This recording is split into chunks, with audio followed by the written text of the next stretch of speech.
Good evening, everyone. Can you guys hear me? Good evening. Did we get everyone to their great. And water's great. So I'd like to thank everyone for joining us this evening for the Upper Darby Committee Council Committee meeting for July 7th, 2021. We're going to start off with the Pledge of Allegiance and followed by a moment of silence. So please stand for the Pledge of Allegiance. Thanks. I pledge allegiance to the flag of the United States of America and to the republic for which it stands, one nation, under God, indivisible, with liberty and justice for all. And remain standing for a moment of silence for those who've been lost.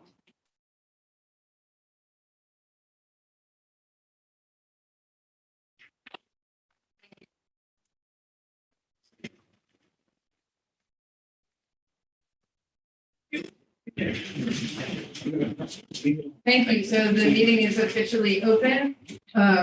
Listen, Philip, can you give us a roll call? Yes. Councilman Glenn, Present. Councilman Burke, Here.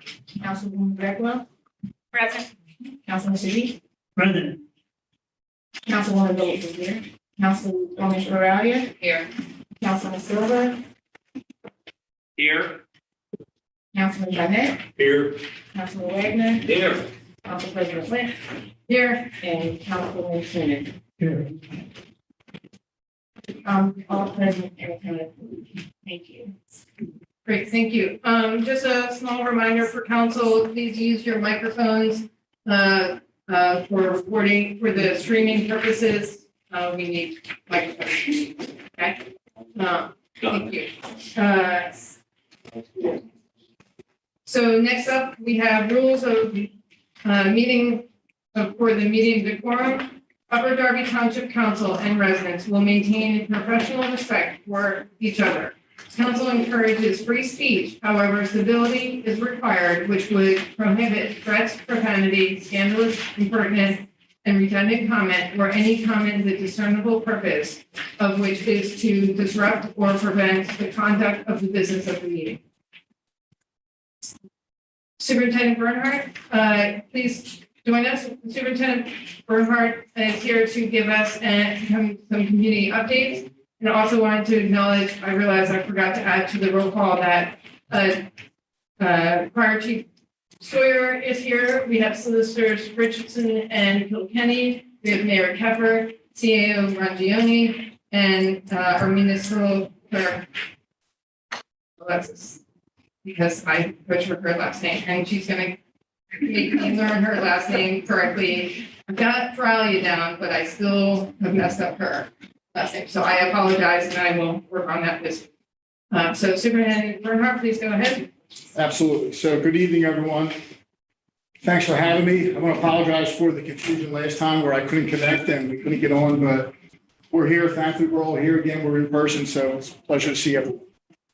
I want to start by thanking the mayor, council, and the CAO for all the support, your continued support for the police department and public safety in the township. It means a lot, and it's noticed by all the men and women in the police department. So thank you. A few things since we haven't seen each other in a while that the police department has done. So we have issued all new police tasers to the men and women in the police department. And it's another tool that we have. It's a de-escalation tool that we have. And again, this is in cooperation with the mayor and I, who have been working on updating the police department and moving it forward. We have also replaced, or in the process of replacing, our service weapons. More efficient and cost saving is going to help us move forward, again, to, in a proactive way, move towards a better and more efficient service weapon. New police vehicles and body cameras. We are almost finalized with the grant. We applied for a grant and we were approved for the grant. We're getting that grant, and all the men and women that are on the street will be having body cameras. Hopefully, by the first of the year, they will be implemented. Most importantly, again, the hiring of 19 new police officers, which is huge. So, yeah, thank you, all of you. Thank you for the support. the most diverse group that we've hired here in Upper Darby. And I'm honored to say that, again, in cooperation with everyone here. The CAO and I worked a lot of hours with the Civil Service Commission and working to get the civil service and the testing, so thank you. And the first group have already started on the street. Last night was their first night out. The second group that we just hired, the 10, they are finishing up their in-house training. And Monday, Tuesday, and Wednesday, they will start with their FTOs. And we have 2 more to go, and hopefully by August, we will have those 2 officers hired. So there's just a little update there with that. Again, the entire country is facing an uptick in violence. We are not exempt to that. By no means are things in Upper Darby Township out of control. Is there any need for any fear? We've had some recent incidents. One in particular I'll speak to was the Rudy's Tavern incident. And again, I'm going to mention it a lot, that the cooperation that we have here, I have here with council and other departments within the township. So Elle and I, myself, we went in, we looked at some violations that were there, met with the business owner, met with the representatives in the community that knew them. We sat down at police headquarters. We came up with a plan. The bar is now reopened, and they had agreed to a police detail. So we now have a police detail there down at Rudy's Tavern and some other locations that they are paying for. So we can have police services down there for the hours of operation. So again, it's just, again, the partnership and working with the residents, the business owners, to make everything and everyone feel safe and make this a better community. There has also been a few incidents, one down at the AA field, a call for a shooting. There were 2 other ones in the close vicinity. Thankfully, nobody was hit. The investigation is still ongoing. We expect and anticipate making an arrest. It's the same group of individuals that were just firing a gun off in the air, senseless. But again, back to, we're not exempt from what's going on all around us. And I don't want to point fingers or issue blame to anyone. Our close proximity to Philadelphia and the incidents that we've had have been transient. So that's, I won't say that's good, but it's not our residents that are out there that are doing and shooting these handguns off. So again, back to that incident, our detectives, and again, I can't speak and say enough about the men and women that we have here, our detectives, the hours and the investigative skills that they have, the training that we provided, and how they've been working around the clock to make this township a safe place and to continue to be safe. So it's credit to all the men and women that work in that police department and that serve the residents of the community that we're going to be able to make those arrests.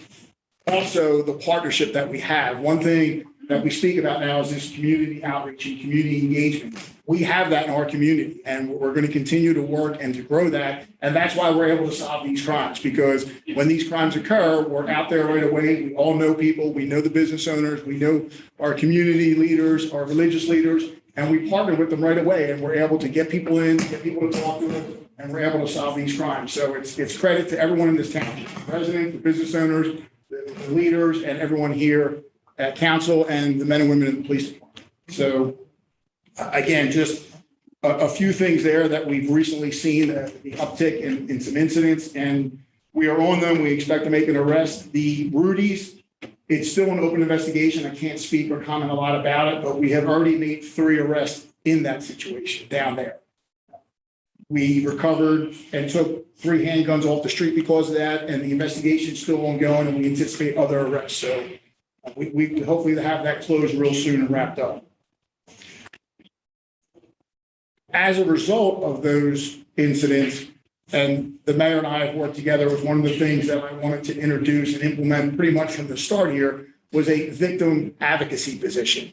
And we were able to do that. I was able to reach out and form a partnership and a resource with the Delaware County Victim Advocacy Group. And they were more than willing. They partnered up with us right away. And we have a victim advocate that works with the police department.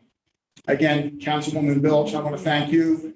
You and I have been exchanging some emails, and you gave me the name of a group, a coalition group, a support group. Myself and Captain Oreskevich met with that individual, those individuals yesterday. We spoke to her, a lot of resources, and we're going to bring her on board as well and her group. And again, it's just another support group there for anybody that needs any type of victim assistance or support in any type of incident that takes place in the township. So there's 2. Mary, you're probably going to cringe at this, but I hope next year with the budget to maybe get even a 3rd to add on to that, because that is huge. I mean, that's really, really important for us to have these victim advocates to work alongside us and the community for when we do have incidents. So just a few things there to update since we haven't been around in a while. And again, I can't thank you all enough. And the hiring of the 19 police officers is huge. The men and women that are there, that have been there, are thrilled, they're ecstatic, they welcome them all. And again, we're working towards that goal of we're diversifying our police department and serving the residents, working with the residents that we serve here, and a reflection of those residents that are in our community. So I'll leave it at that, and thank you for your time. Thanks so much. Thank you. That's absolutely. Great. So next up, we have our public forum. You have to list the people that started in. Yes. Okay. Please. So Ms. Phillips and I will be doing we're each going to do a timer. My timer is 3 minutes and her timer is 2 minutes. So everyone's given 2 minutes to speak. Please, when you come up to the podium, please state your name and your address. Thank you. Go ahead. Ms. Phillips. Kyle McIntyre.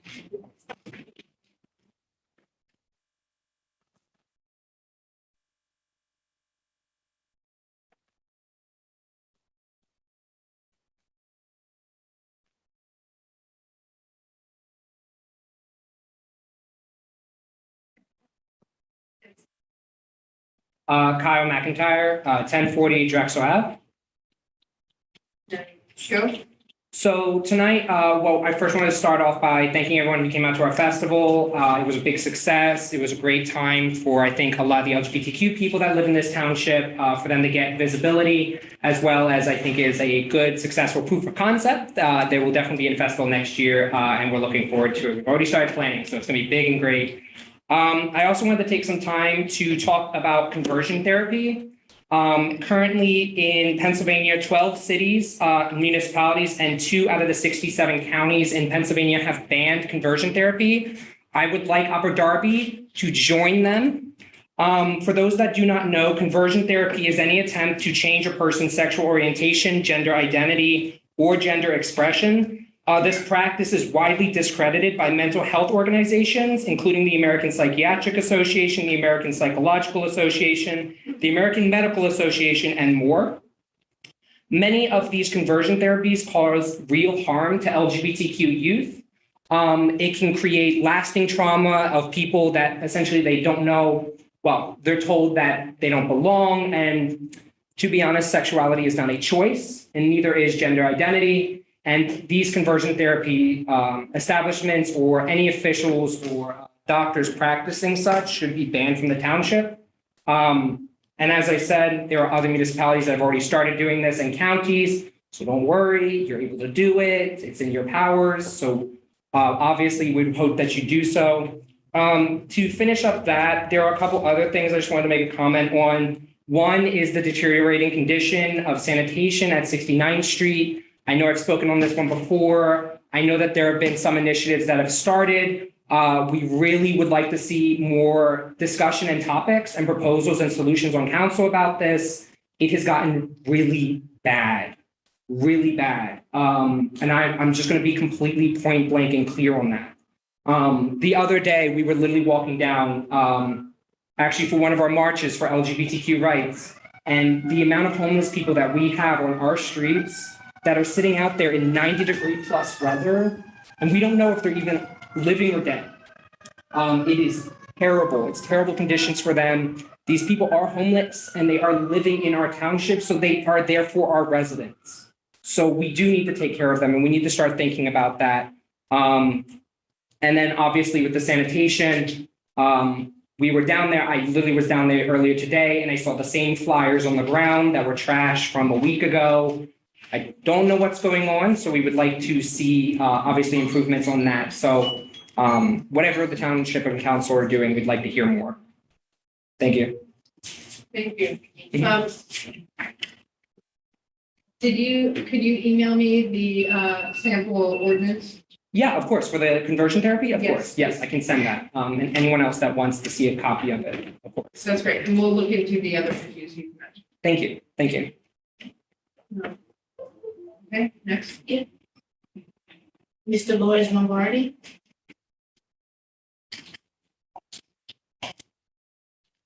Hello, I'm Dolores Lombardi from 29 South Kirkland Avenue in Upper Darby.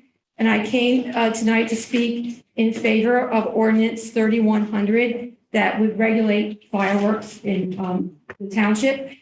This July 4th, on my street, there were literally fireworks everywhere, on the block, on my block, on the block beside me, behind me, and at both ends. You could just do a 360. And they weren't just somebody's little backyard fireworks. These were major, large fireworks. And in fact, at the end of the street, at the corner of South Kirkland Avenue and Westchester Pike, there were fireworks that were as big as the fireworks that I saw at the township display. And I suspect that those fireworks go into the display category and are not consumer grade fireworks. So it's kind of gotten out of control. There's also fireworks that were just the flashbang type, the type that are meant to scare you, to startle you, and make you jump. And that's kind of not really a good idea to have that going on throughout the neighborhood. When we went in at night too, our house was filled with smoke. That's how many were being lit up. My bedroom had smoke in it just from the lighting of fireworks. So I think this is a dangerous situation.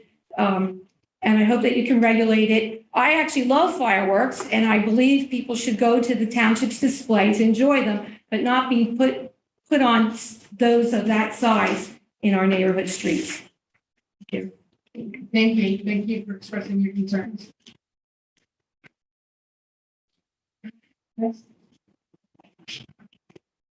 Mr. Gerald Harrison.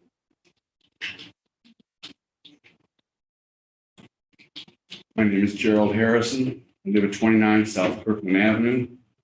And I'll pass this out. If I may. Yep. Maybe give it to the clerk. Yeah, give it to, yeah. He'll pass it down.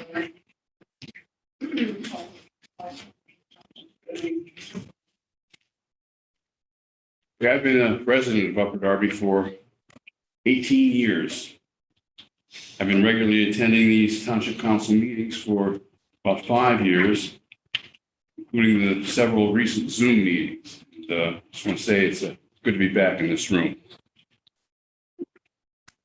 Also, I'm fully vaccinated. I got my 2 shots early this year, so feeds into my first question.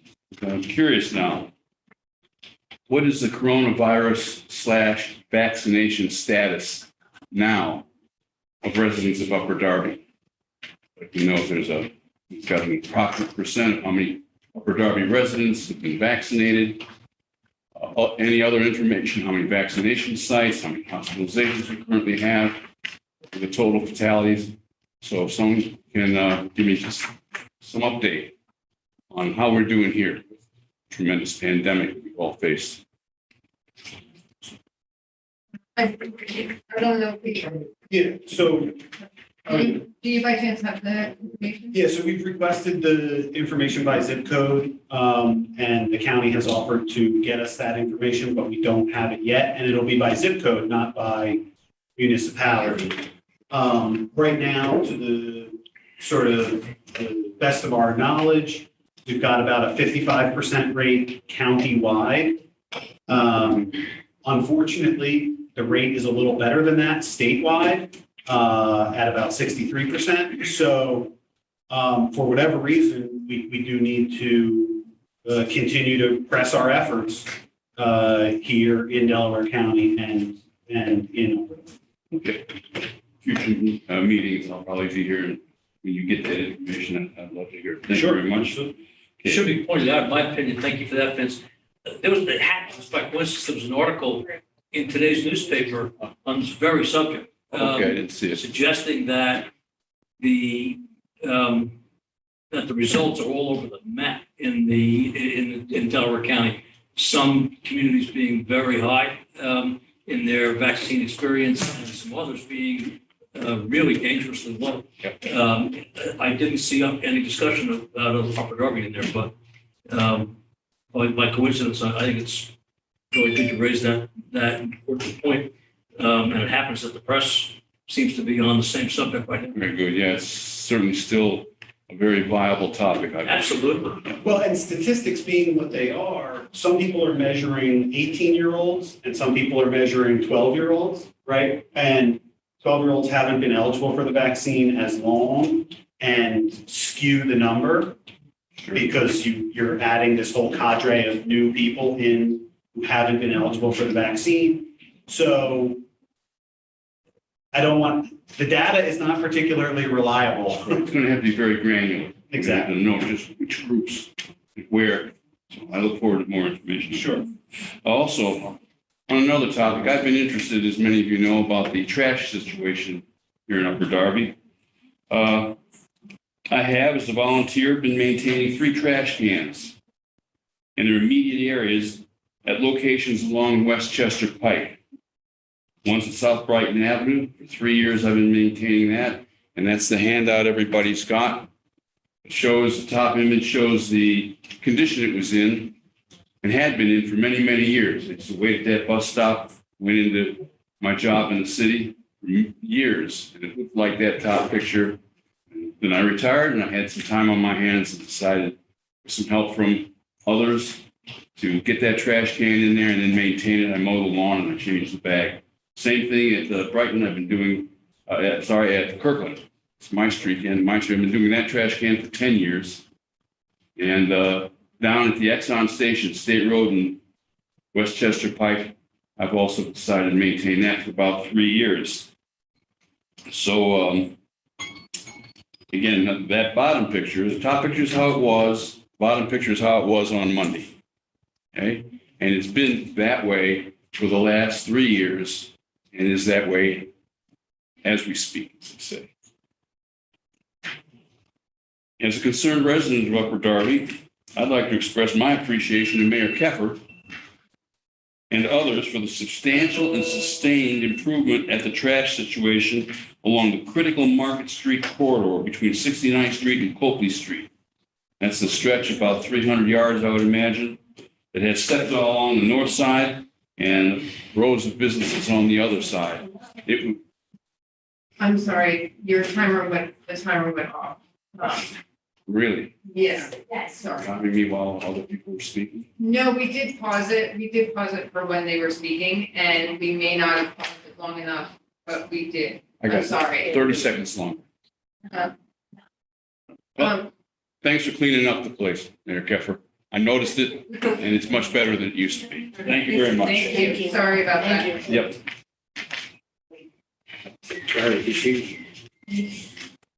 Mr. Brian Taylor?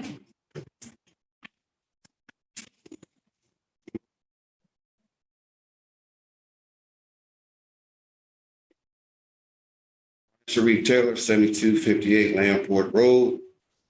I come here not for myself personally, but I'm coming here to face all y'all and look you in your face for those who have fallen for their country. I noticed during Memorial Day that POW MIA flag was not flown.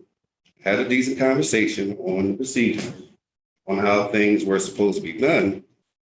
But I still see that it's not flown. Now, I do understand last month had different holidays and different things that were to be sponsored. But we cannot forget those who have paved this way for this country. Now, I can understand it happening once. I can understand it happening twice. But you must know the disrespect that you are spitting in each veteran's face when you do not have that flag up. Maybe you don't understand because you've never been to a war zone where you don't know when you're going to see your family again, or when you're next to someone who's not going to come back and they don't come back. But I know that. A lot of these police officers know that. A lot of these firemen know that. This has to change. And you know me, I'm usually polite. I try to come off respectful. When it comes to this, no more. Please put the MIA flag up. And going on with Mr. McIntyre was saying about the homeless population, we've been doing the outreach for over a year, and there is a mental health crisis going down at 69th Street. Now, there's people that's out there that's trying, and I understand stuff can be difficult, especially with the COVID going on and people afraid of people. I threw that fear away. But until these problems are fixed, it's going to get a lot worse. And then you're going to have people that's going to move out of the community because they don't feel safe going through the terminal at night. Thank you. Have a good evening. Now I'm about to go to outreach. That's it. Thank you for expressing your concerns. We will definitely look into those things. Thank you. So before this week is over, right? MIA, POW, MI flag should be up because usually at all federal buildings, underneath the American flag is the POW flag. Yes, All right, good night. thank you. Thank you. Thank you.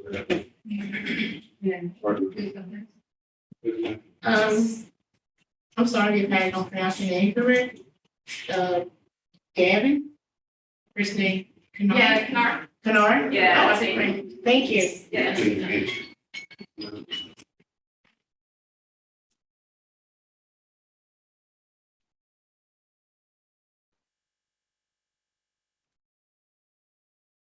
Hi, I'm Kennard Gavin and 524 Alexander Avenue, 19026.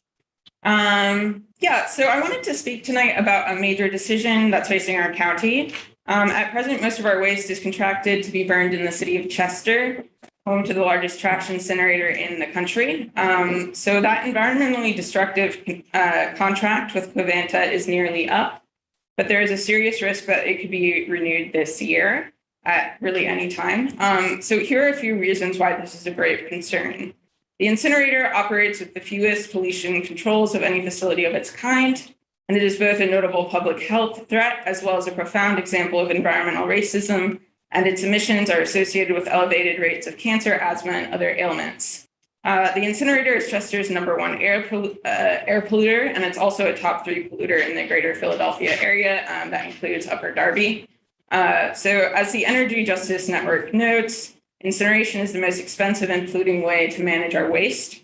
And the Covanta contract penalizes our county when we fail to feed it sufficient trash. And at the moment, that's 300,000 tons a year that's getting burned and then turned into ash and deposited in a landfill. So with this context in mind, I'm here to speak to an alternative pathway for Upper Darby. So other municipalities have begun passing zero waste resolutions. And so there are abundant jobs that could come of reducing waste in our county in this way. And we could also score some serious wins for our climate and the environment by putting an end to the poisonous practice of incineration. So looking at the news each day, it's clear the climate crisis has arrived in force. But environmental racism has been in Chester and elsewhere in our state for a really long time. Now is the time to act both on behalf of people and the planet. If I can provide further resources, there are a lot of things through Chester residents concerned for quality living, as well as the Energy Justice Network. I would love to talk with any of you or provide more information. Thank you very much. Thank you. Thank you. We did have presenters from Zero Waste a couple months ago give us presentation on it. Unfortunately, we have not had a chance to for our health committee, public health committee, to get a chance to meet to discuss it, but it's definitely on our radar. So thank you very much for bringing it back into our radar. Just want to keep it on the horizon. Thank you. Yes, thank Yeah. you. Thank you.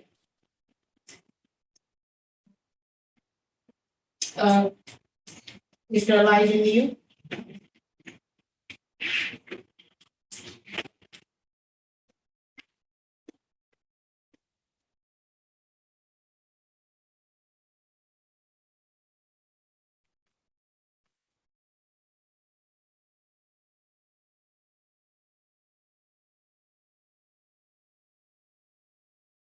Good evening. Elijah Neal, 1119 Cobb Street. I'm here tonight as well to bring light to the issue of homelessness in Upper Darby. Over the past year, conditions of 69th Street Business Corridor have consistently deteriorated. Many causes of decline have been stated years prior. The trends are only getting worse by day. As a group, as an organization, we at UDTJ have seen many of these problems at firsthand during our protests, during our cleanups that we've also had during the past year, and during our many just civil rights actions that we have taken. And we should be discussing homelessness more in Upper Darby Township. The issue of homelessness shouldn't be pushed off just to SEPTA, because SEPTA has,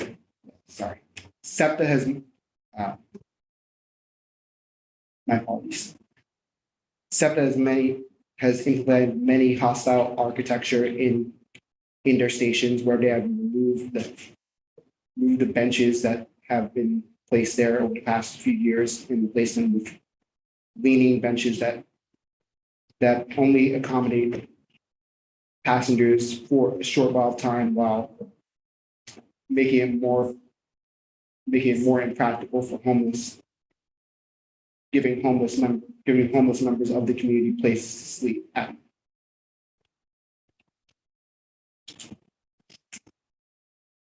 And that is all I have. So, thank you. Thank you. Thank you.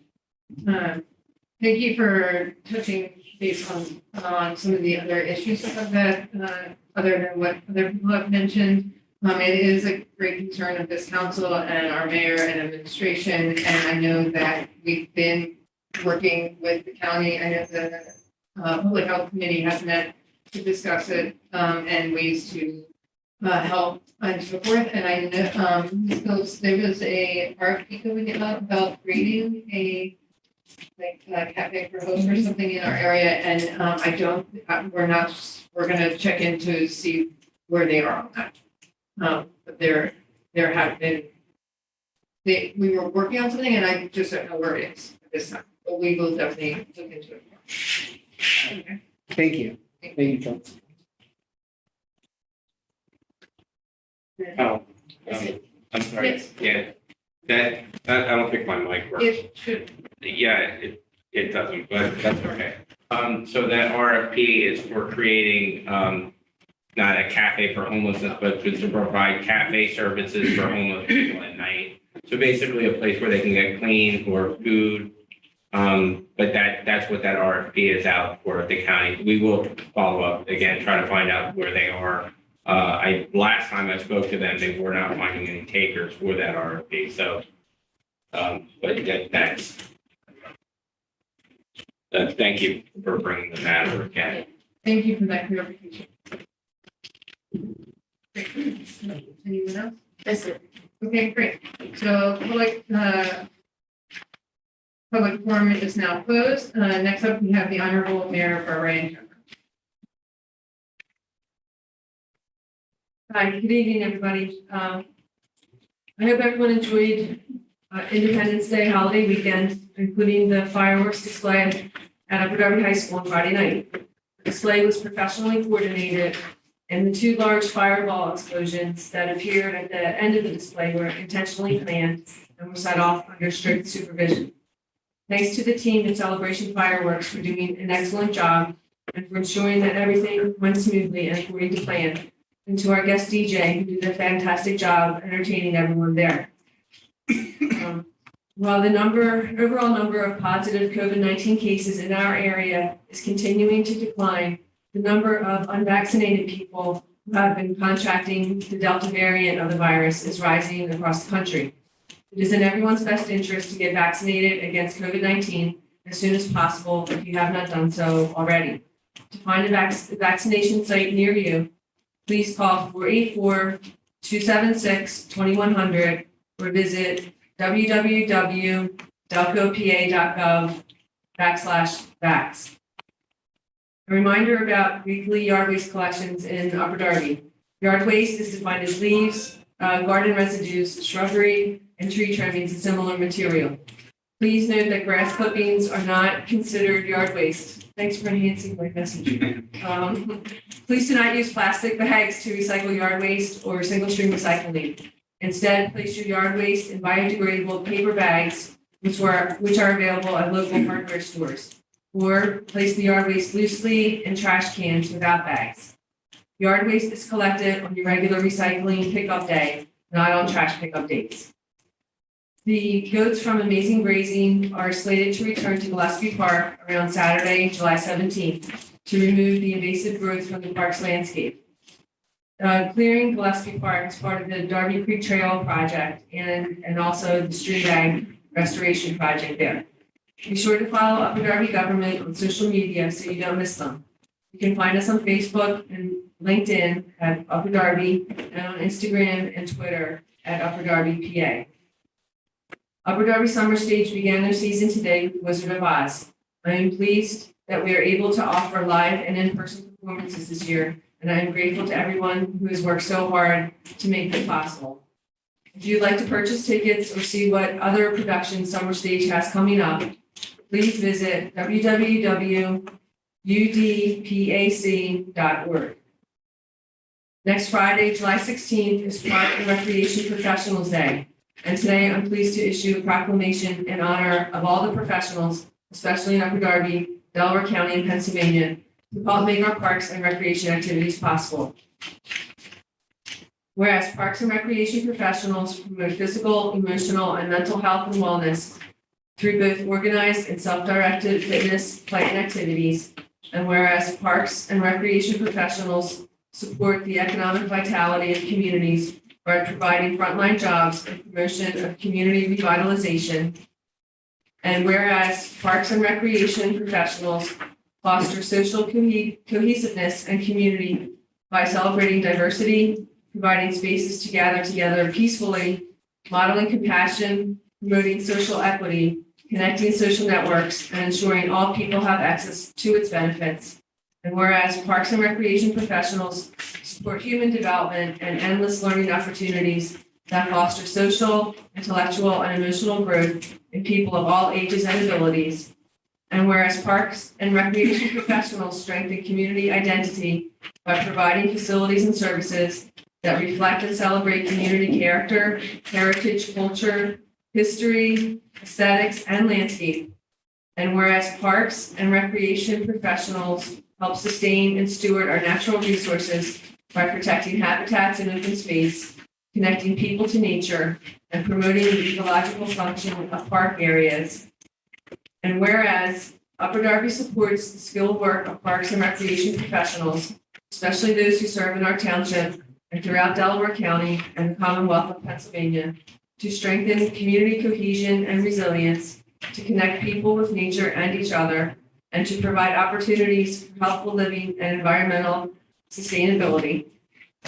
And whereas Upper Darby values the essential services that park and recreation professionals and volunteers perform to provide recreational and development enrichment for our children, youth, adults, and seniors, and to ensure that our parks and recreation facilities are clean, safe, and ready to use. We are also grateful for our partnership with the YMCA of Eastern Delaware County, which allowed us to offer summer recreational activities for children this summer. Now therefore, I, Barbara Ann Keffer, Mayor of Upper Darby, do hereby proclaim July 17th, 2021 as Parks and Recreation Professionals Day in Upper Darby and encourage the entire community to recognize and participate in its observance. Thank you and have a great evening. Great, thank you very much. And is the 17th the same date with goats are coming? Did I get that right? That's an approximate date. Approximately. All right, Yes, approximately. okay. That's all. Thank you. Folks are coming back to business. I didn't know. They're not here yet. It's not the set. I know, I realized that, but I didn't know that this was scheduled. She just, I mean, that's our first announcement of it. yeah. Thank you. Yeah. All right. Thank you, Mayor Kemper. I'm sorry, Councilman, can I Sure. make a quick addition? Yes, Very please. Yeah.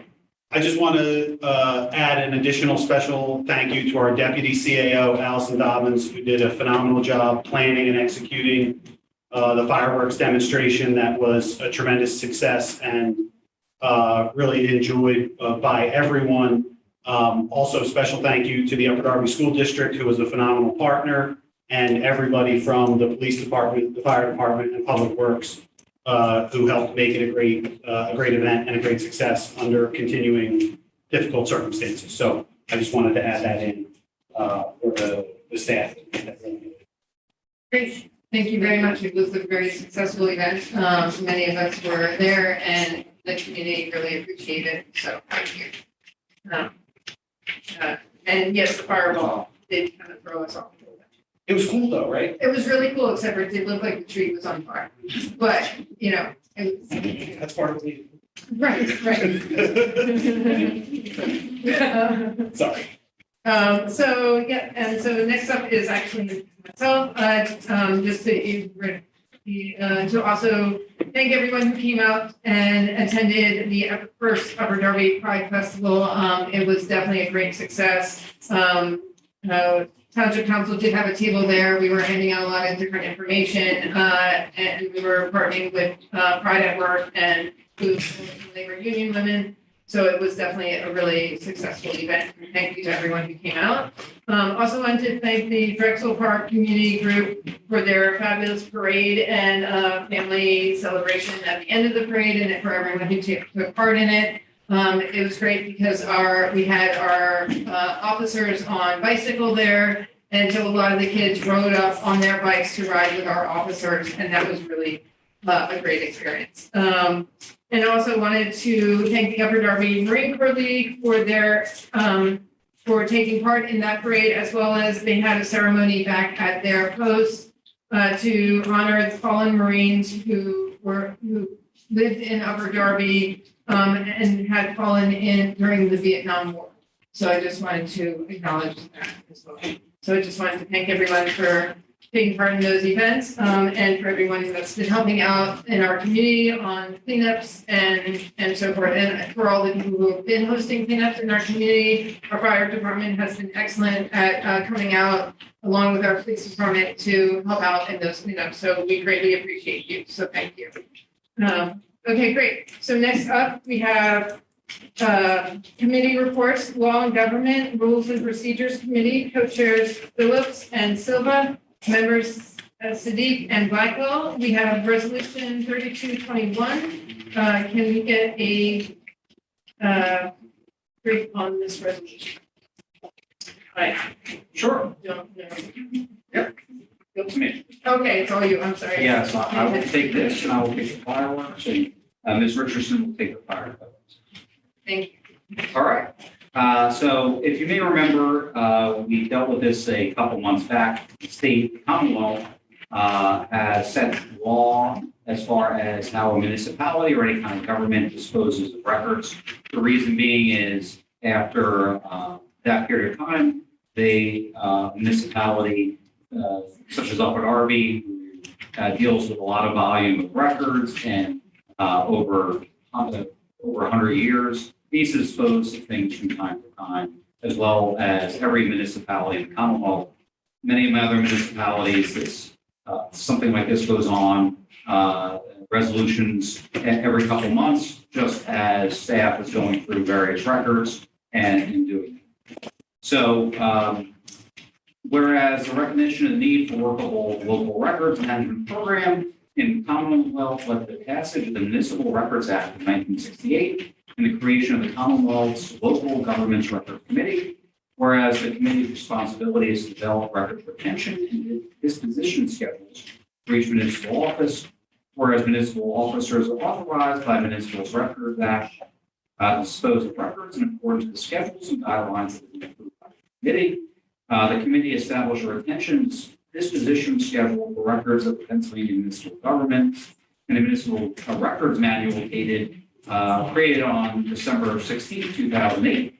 Whereas the goal of the establishment of the records disposition procedure for the use of the township will help ensure the preservation of records of permanent value and encourage the destruction of non-essential records where appropriate. Whereas Upper Darby Township intends to follow the schedules and procedures for the disposition of records as set forth in the municipal records manual, whereas the township desires to dispose of records according to statutory requirements, whereas in accordance with Act 428 of 1968, each individual act of disposition shall be approved by resolution of the governing body of the municipality. Now therefore be resolved that Township Council of Upper Darby, in accordance with the above cited municipal records manual, hereby authorizes the disposition of the following records. 1, animal control compliant and enforcement records prior to 2015. 2, property maintenance compliant and enforcement records prior to 2015. 3, health complaint enforcement inspection and license records prior to 2015. 4, 4, resident request and compliant digital records prior to 2015. 5, routine email correspondence with former employees with no remaining administrative value, adopted and resolved this day in council. Great, thank you. Do anyone from council have any questions or concerns on this resolution? Councilman Finn? Kind of got my answer already here. I was concerned that we were doing it a little bit quicker than, let's say, the IRS does, regard to your tax records and things of that nature. Right? But if it's under. This is what's laid out in state law. Yeah. That's what, And it's Yeah. prior to 2015, so it's 2014 records and before. So that would put it at 7 years. thanks. Yeah. Anyone else have any questions or concerns on this resolution? Yeah, I do. On items 2 and 3, property maintenance complaints and enforcement records and health complaint enforcement inspection records. I mean, is there any provision to maintain like a digital copy of anything if someone's like a serial property maintenance violator or any steps taken for that, or is that not really? So my understanding is that if anyone got citations or court-related records, that's all maintained. But it's the, other stuff that is part of this construction. So if they gotten citations, if they ended up going before the courts, that is all, that's That would not, be in the that's, property. right, that's not in this Okay, yeah, destruction. thank you. That's correct. Okay. Are there any other questions or concerns? Okay. Ms. Phillips, do you want to, Councilwoman Phillips, you want to just do a pull your Someone made a motion in a second. we are not passing it at this meeting. We're just verifying. I just want to make sure everyone was cool with it Okay. before the committee did their okay to move it on to next month, next meeting. Committee people, are you okay with moving this forward? Yes, move forward. Yes. I'm a yes. Yes. And then Danielle. Yes. She said yes. Oh, I'm sorry, I missed it. My bad. No worries. I was gonna do the thumbs up, but we can't do that now. Right, well, it's completely different layout than when we were in Zoom, so I'm having issues adjusting to our spread. Okay, Is there anyone else from committee that has anything to bring forward? so, sorry, we're good to move it forward. Yeah, we're good to move this forward. Move this forward to the next To the next agenda. meeting. Okay, great, thank you, I just wanted to clarify. Yeah. Go ahead. Anyone from committee has anything to bring forward for law and government rules procedure committee? Anyone from council? We do have another, Okay. No, we have another word. Yeah. yes, we have an ordinance. Okay. Okay, so, if we can get introduction of ordinance number 3099. Thank you, Council President Wentz. This is an ordinance of Darby Township, amending the code of ordinances of Darby Township by adopting the 2015 edition of the International Fire Code, repealing all inconsistent ordinances or parts thereof, providing a severability clause, and providing an effective date. For Darby Township Council, it is desirable of bringing the township into conformity with municipalities within the Commonwealth by adopting the 2015 International Fire and Code with legal amendments. Section 1 covers the adoption of the International Fire Code. Section 7-102 provides amendments. Specifically, looking at Section B, it removes imprisonment not exceeding the number of days in alignment with the administration's removal of criminal codes out of the ordinances. Section E provides for regulations regarding portable outdoor fireplaces. Section G provides instructions and structural adequacy for fire escapes. Section 2 provides for inspections, which provides for inspection guidelines. Section 3 provides for alarm systems, which shall be known as the fire alarm ordinance of Darby Township.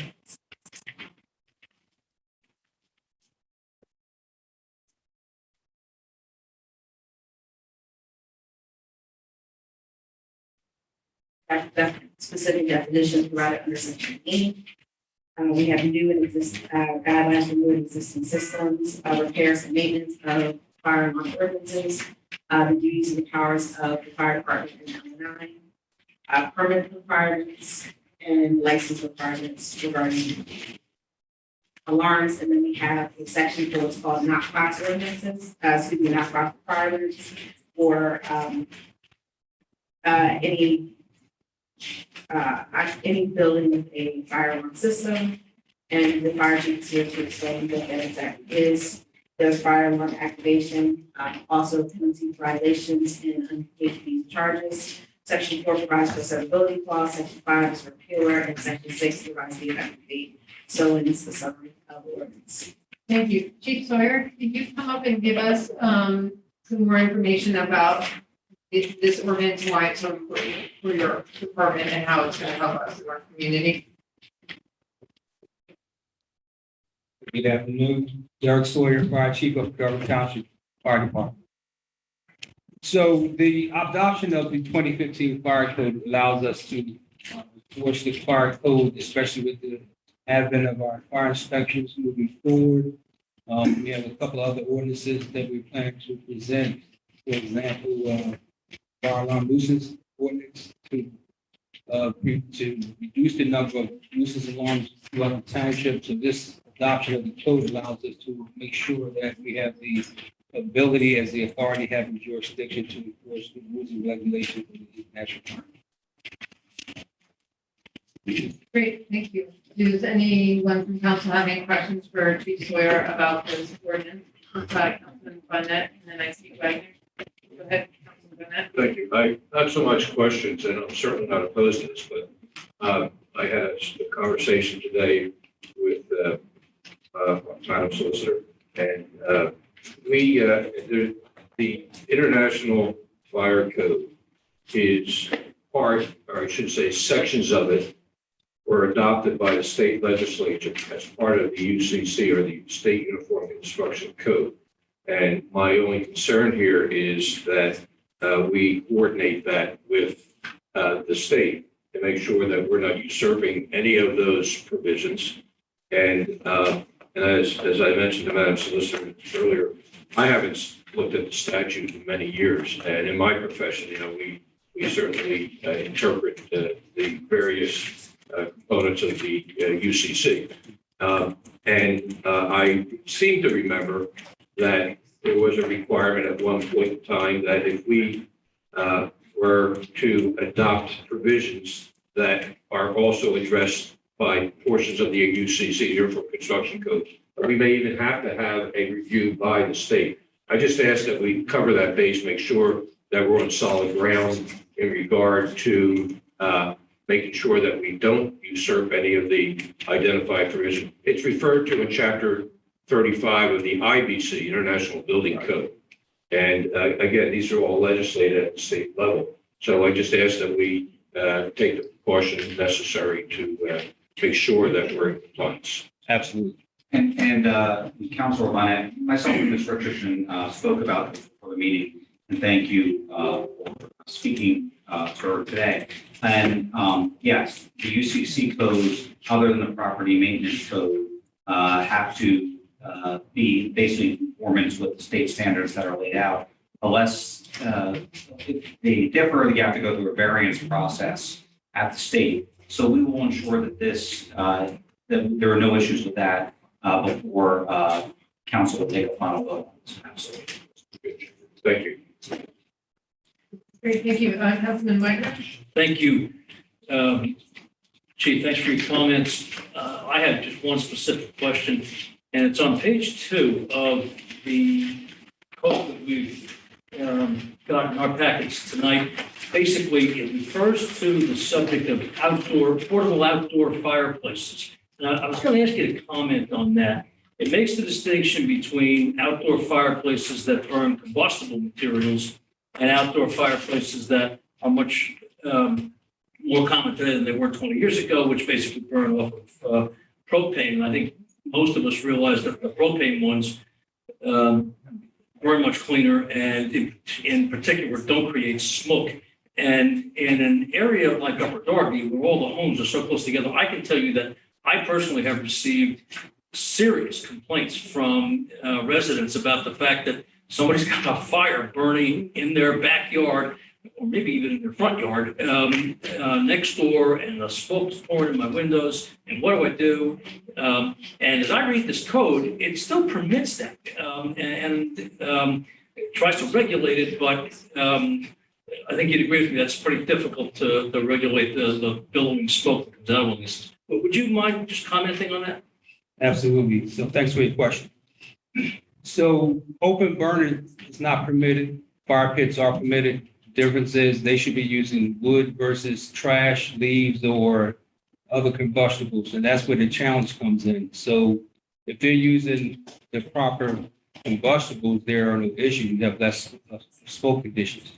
When they use the fire pits to get rid of leaves or debris, that's when you have that issue. And I think the only thing that you can do is kind of contact the fire department. We can come out and take a look.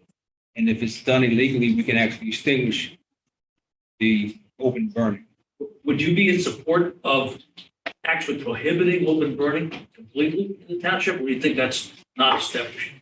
Open burning is already prohibited. It's the fire pit ordinance or the fire pit regulation that kind of makes it more of a challenge. So people look at fire pits as, or burning debris, it's the same as fire pits. They're not one and the same. So to your point, if you have a fire pit that uses propane, it's clean to burn. Even if you have a wood burning fire pit, once the logs have started burning, you don't have as much smoke. The issue is, one, are they using logs or are they using newspapers and other combustibles? Number two is how they light those logs also that can cause a lot of smoke during the initial combustion phase. So I don't think we have the authority to get rid of fire pits. It would have to be done like doing right now, coming up, the ICC is having their committees. It would have to be done through the code process, the code review process, in order to change it here in the township. Okay, I appreciate that. I raise it only because it's been the subject of complaints that I received as a council member. I don't know if anybody else has. But I have also. Yeah, I've received calls. And the issue is, again, proper distance from the property line or the dwelling, things of that nature. So that's what has to happen. We have to start enforcing, licensing inspection has to start enforcing those regulations and rules, so we don't have those issues. And what is the distance from the property line? I would have to look it up to get exact. I'm not sure. That's from structure, doesn't say from property line. So in the It property. says from structure, not property. It's from the property. It says structure. Structure. That would be a combustible structure, not a property. But it's a structure. The problem then becomes, if you're out in a rural area, the property line might be an acre away, but in Upper Darby, it's likely to be 50 feet or less. Especially in a row hill. Yeah. Absolutely. That's- 20. Yeah. Okay, thanks, sir. It's the same issue we have with charcoal grills. If you put a charcoal grill on your porch and you light it, it runs down the porch. You have the same issue. So the real answer is to have people to become good neighbors and be respectful of people with their windows open. And that would solve a lot of things. That would solve a lot of things. That's not happening. Shame your neighbor. Thank you very much. Thank you. Does any other council members have any questions for Chief Sawyer? I just wanted to thank you, Chief Sawyer, for meeting with the Public Safety Committee prior to this meeting. No problem. Thank you for that. Okay. Councilwoman Phillips, want to pull your committee? Committee people, are you okay with this, Oh, actually, yes, go ahead. with this ordinance? Vote to move forward? I am. Yes. Yes. Councilman City? Yes. Great, so can we get a motion at this time to introduce and advertise ordinance number 3099? So moved. Second.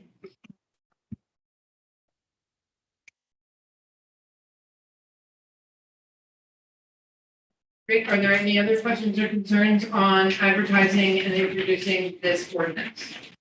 Okay, seeing none, can we get a roll call? Yes. Councilman Wayne, Yes.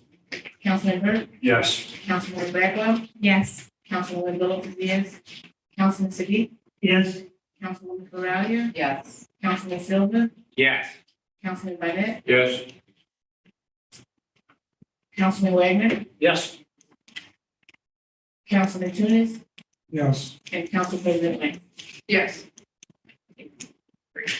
Great, so we will, it's approved to, formal introduction and advertise. Are we, with what you did, was that enough for the formal introduction? Yeah. Okay, great. I just wanted to make sure. Great, before we move on, we want to make sure we're golden. Okay, great. Thank you. And you did your committee, so we're good to move forward on your committee. Okay, great. So next up is the Public Safety Committee, co-chairs Blackwell and Burke, members Tunis Jr. and Silva. We have an introduction of ordinance number 3100. Sure, I'll be happy to do this. One is before I go ahead and read some of the ordinance, I want to give you a little history. 4 years ago, the General Assembly significantly loosened or allowed fireworks in the Commonwealth and put tight handcuffs on municipalities on their ability to go ahead and regulate it.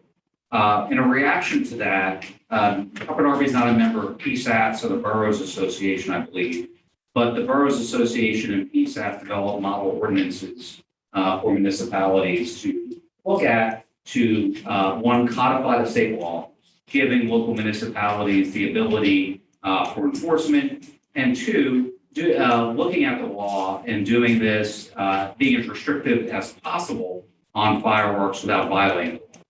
This ordinance you have before you actually mirrors the model PSATs and Boroughs Association ordinance, which we adopted for Upper Darby, knowing, especially around the 4th of July, folks get a lot of complaints about fireworks. So when I was talking with the mayor about this, several of my other municipalities have done it, said maybe it would be a time to bring this forward on Darby. So now I'll go ahead and summarize it for you.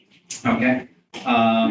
Now therefore be it ordained and enacted at Upper Darby Township Council, Delaware County as follows: the Code of Ordinances of Upper Darby is hereby amended by adding the following chapter 375 fireworks. Obviously, we want to regulate the possession and use of fireworks in accordance with Pennsylvania law and the health, welfare, and safety of township residents. Definitions. There is the definition. This is exactly out of the state law, APA 87-1. Consumer fireworks is again mirrors the definition, the state law, as well as display fireworks. The big one in here that kind of helps with regulation, you see the definition of occupied structure. So it's a structure, vehicle, or place adopted for overnight accommodation of persons or for conducting businesses, whether or not a person is actually present. So that's key. So that can go for abandoned structures as well. So if you had an abandoned property, but say it was zoned for, residential use, you could use an enforcement measure on that.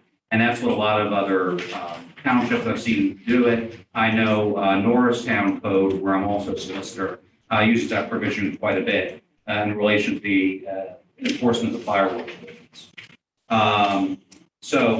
Consumer fireworks, so conditions. A person who is at least 18 years of age and meets the requirements to may purchase, possess, and use consumer fireworks subject to the prohibition set. Person may not intentionally ignite or discharge consumer fireworks on township streets, sidewalks, parks, or other township-owned property. Consumer fireworks on private property with the express permission of the owner.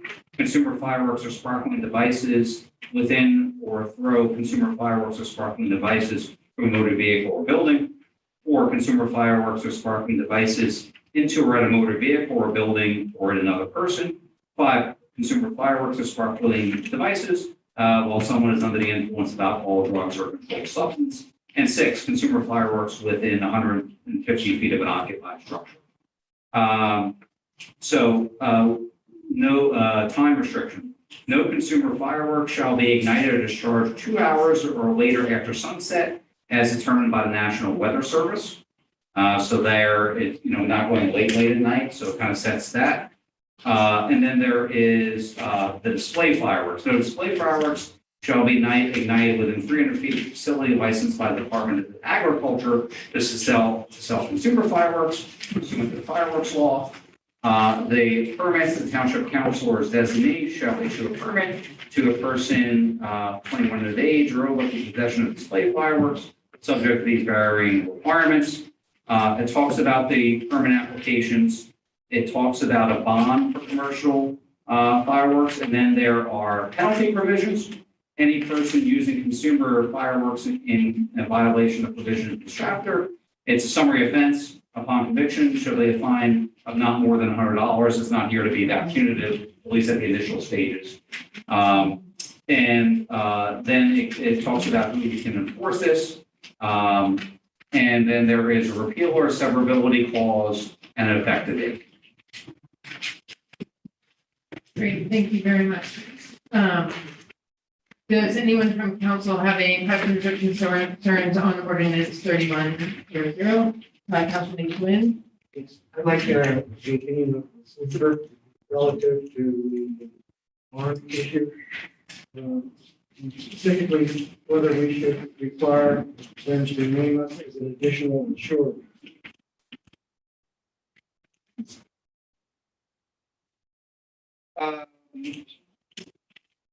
It's on the page. Yeah.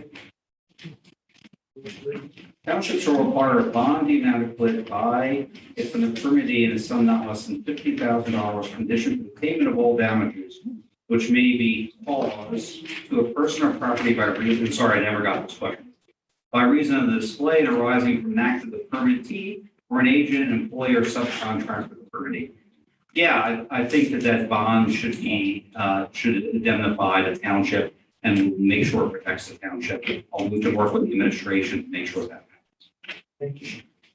Great. Councilman Judith? Yeah, just want to say happy belated birthday, solicitor. Oh, thank you. It's good to be 29 again. Nice. Oh, you were 16. Yeah. I think this is a great ordinance based on a lot of the things we've been hearing from the community, residents, especially this weekend, and pretty much since Memorial Weekend. We've been getting, I personally, I know a lot of my colleagues have been getting questions and concerns of what can be done. And this is just another example. I'm sure as council, we can take the step to listen to our residents. This is something they've been asking for. And I think it's in the best interest of the township to move this forward. Great. And I'm sorry, I forgot to ask Chief Sawyer, is there anything else you wanted to add to, of how this ordinance will help our fire department? I wasn't sure if there was something you wanted to add for us. Thanks, Council. I'm Derek Sawyer, Fire Chief, Government Township Fire Department. Well, it does help to keep the township safe. I think that this past 4th of July, there were some fire fatalities because of fireworks. So this takes another step to help keep the township safe and also keep firefighters safe. So when we don't have to respond to unnecessary fires, it keeps our members safe. We don't have to worry about injuries and line of duty deaths. So this definitely helps us moving forward, keeping our community and our fire department safe.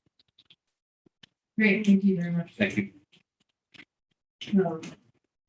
Sorry, I just realized I forgot to ask you before I started with council.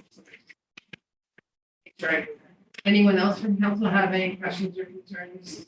Councilman Wagner? I'd just like to ask the solicitor, am I correct that this is all the fault of the idiots in the state legislature who changed the law 4 years ago? Isn't that right? Yeah. You don't have to. I'm not going to. I love the General Assembly. I love them all, and I'm sure they were not in favor of this legislation. Maybe other people. Right. Because it's my understanding that until 4 years ago, it was illegal statewide. Yes. Okay, thank you. Anyone else have any questions or concerns on this? I do. Councilman Silva, go ahead. Yeah, thank you. By the looks of this ordinance, and I guess by state law as well, you can launch these fireworks on your own property within 150 feet of an occupied structure. It doesn't, in theory, this shouldn't happen much in Upper Darby. Right, especially dense municipalities like Upper Darby. That's why Norristown, which has some similar housing stock to Upper Darby, adopted that thing based on their police department and code, and they found it effective. I wanted to ask Superintendent Bernhardt, like, what would be the requirements, I guess, if someone was violating this, like how this could be prosecuted? Well, I think they'd probably, I don't want to speak for Superintendent Mr. Rajan, but normally I believe they would probably they could call the police, go to the residence, probably give a warning, say, knock it out, stop it. And then if they continue doing it, normally write a citation. I mean, that's normally the. Yeah, no, I think that's absolutely right. And I'm happy to follow up with Superintendent Bernhardt and get you an answer directly, but I think the solicitor's correct. Yeah, I was just trying to figure out like what level of evidence, I guess, like somebody sets a firework off on the block, it's kind of hard to differentiate where necessarily. So I've been in these discussions, and Superintendent Bernhardt's not here, but I've been in these discussions with other police chiefs, and they're saying, yes, it could be difficult to prove, but it is a good enforcement tool. Okay. All right, thank you. Yeah, I think the standard of proof, the standard of evidence would be similar to any other crime. If you had an anonymous tip, that wouldn't be enough to sustain a prosecution, but if your neighbors were upset enough that they were willing to put their name to a statement and testify at a hearing, that would be enough. And certainly it's a world with a lot of cameras and a lot of video. So I think the standard would be the same as any other violation in that sense. Yeah. Right. And I just, want to thank the resident, Ms. Lombardi, who came forward for public comment to talk about what happened in her neighborhood. I know my cats ducked for cover throughout the night. Many I did not see until, dinner time the next day. I felt like I was in a war zone, even though I've never been in one myself, but it's what I imagine the war zone to be very similar to.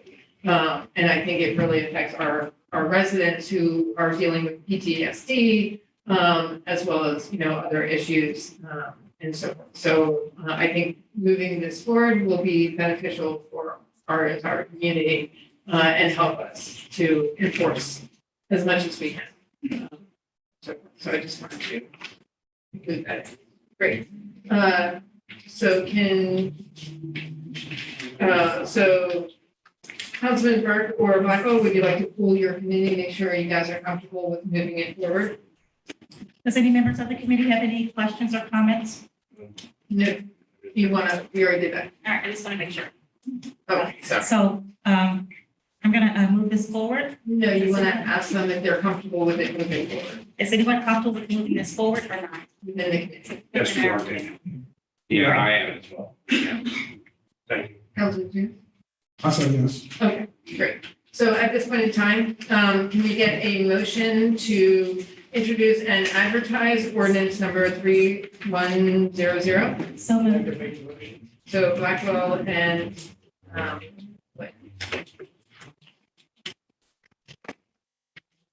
any other questions or concerns on the advertisement and introduction? Seeing none, can we get a roll call? Councilman Nguyen? Nguyen?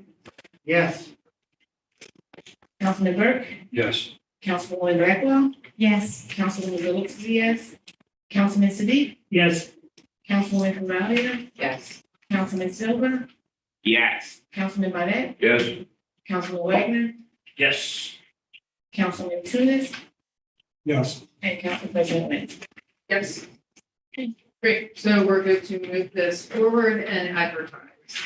Thank you very much. And do you, Councilman Burke or Blackwell, would you like to continue your committee report? Sure, thank you, President. Public Safety Committee met about 2 weeks ago in reference to public safety around the schools and the parks. We met at Vinewood, and then we went over to Windermere Park. And we're asking administration and Public Works to take a look at the painting around the schools of school safety of the X's and the no parking and also the crosswalks, stop bars, starting off with the schools and then maybe the parks. So we get them safe for the beginning of the school year. Also, we know that some streets are getting repaved this year. Some of them won't be able to be painted till November, but whatever we can get done in a timely manner. Parks and schools would be great. Anybody else from our committee? Hafiz and Matt also. Hafiz first. Yeah, I just wanted to thank Chairman Blackwell and Chairman Burke, as well as Chief Sawyer and Council President Lawrence for taking a walk through the Chapman neighborhood. We went over, looked through the neighborhood and talked to some residents, business owners about some signage. It was great to have the chief out there.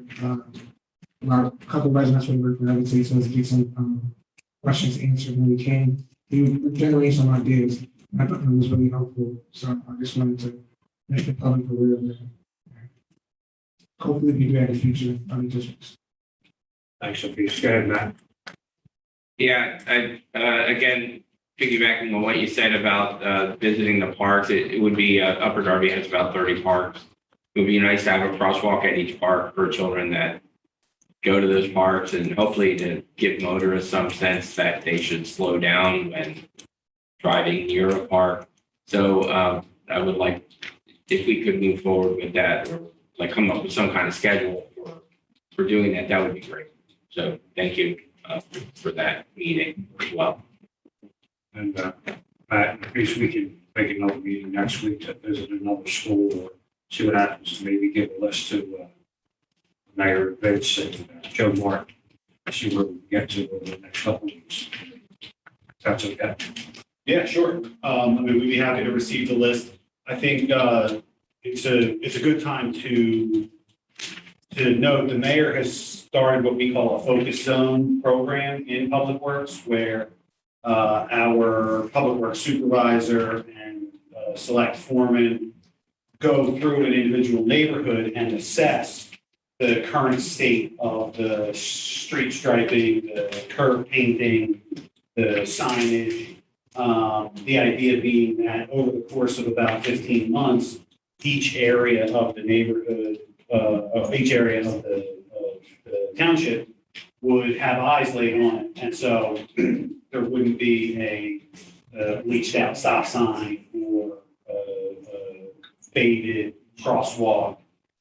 So that focus zone initiative is a specific initiative that the mayor put in place to try to address this systemically. So I mean, with schools starting, it's certainly a good idea to take a look at the schools, but the idea of the focus zone program is to create a routine maintenance cycle, right? So that we wouldn't have to be addressing it in any kind of haphazard or one-off fashion. You'd never be more than, say, 15 months away from an assessment of all the signage and painting in a given neighborhood. So we'd love to have the input, but I think it's a good opportunity to let the public and council know about this program. Great, that went in place last summer for the property maintenance, and it's part of it, right? Right. And then as you're going to the neighborhoods, you're also investigating our needs. Correct. The Department of L&I also uses the focus zone map and the same type of scheduling to assess the state of private property. The focus zone initiative in Public Works is for township. I have one other, I guess, like in a similar vein, There are two crosswalks that I know of specifically that do not have stop signs. Is there any rules to that? The one specifically I'm thinking of is at Vermont and Berkeley. And then the other one is at across from Nailers Run, between Nailers Run and Berkeley Square. And is there concerns, especially for Nailers, just because so many kids use Nailers as a cut through for walking home from school. And a lot of children use Nailers Run routinely. Is there any rule as far as putting in a stop sign where there are crosswalks, or are they both that they're state highways? Is there any procedure that we can take to try to make that happen? Yeah, I mean, and I'm sure our township engineer can correct me if I'm wrong, but I believe the state law is you're required to yield to a pedestrian in a crosswalk. So I think especially at Nailers, I don't think the stop sign would be exactly the right thing, but maybe flashers and yield signs that make clear that it's the state law that you have to yield to a pedestrian in the crosswalk. I think that would make a lot of sense. And I'm happy to, follow up and make sure we get those things. Councilman Silva.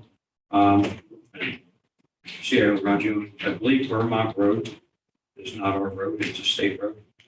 So I don't know if you could have a stop sign on Vermont Road. I'm not 100% sure. But I know Representative Zadie 2 years ago tried to get a stop sign at that walkway at Cabela's. I don't think it went through too well. I'm not 100% sure. Well, there's always a procedure, right? I mean, we might not be able to do it unilaterally on a state road. But we can work with PennDOT, we can work with our state representatives and state senators. If it's appropriate, it meets the PennDOT requirements. Yeah. Yeah, that intersection particularly, I mean, it's the 8th block down on what's like a 16 block run between Marshall and the end of Vermont, or the only other stop sign that would be on Denison at about 16 blocks, and it's a descending grade. And there's been a pretty good frequency of accidents there too, which hopefully at 8 blocks, a stop sign might even help prevent. But, and at the same time too, it from like a safety perspective, it would be nice if there was some, traffic control or something to help limit A, the accidents, and B, the potential of someone getting hurt. So, but yeah, if there is something we could do, and I can understand it is a state road and it's not like our purview to immediately do, but if there's something we could do to help the process, that would be awesome. Absolutely. And then Councilman Quinn, you had a question? Yeah, I just wanted to, again, thank the members of the committee who helped me tour through the highway section as we went around the school. And look at the condition of the lighting on the street. We really needed to have stops put in recognition. And I can tell you that on that issue on Garrett Road at Nailers Run, that had been part of the request that we had when we did the update of Nailers Run, and to make sure that they put the crosswalk in. But you're right, they should have these flashing signs to caution people. I do also have a petition that have started by an individual to change two-way stop sign at the intersection of Landfair and Fairfield to a four-way stop sign. I have a copy of the petition here. He has to get a few more signatures, and I'm sure that they will accomplish it before the next meeting. Okay, so once you've got the right number of signatures, get it to Ms. Alexis, and she will take care of it, and then we'll get it on the agenda for the next meeting. Thank you.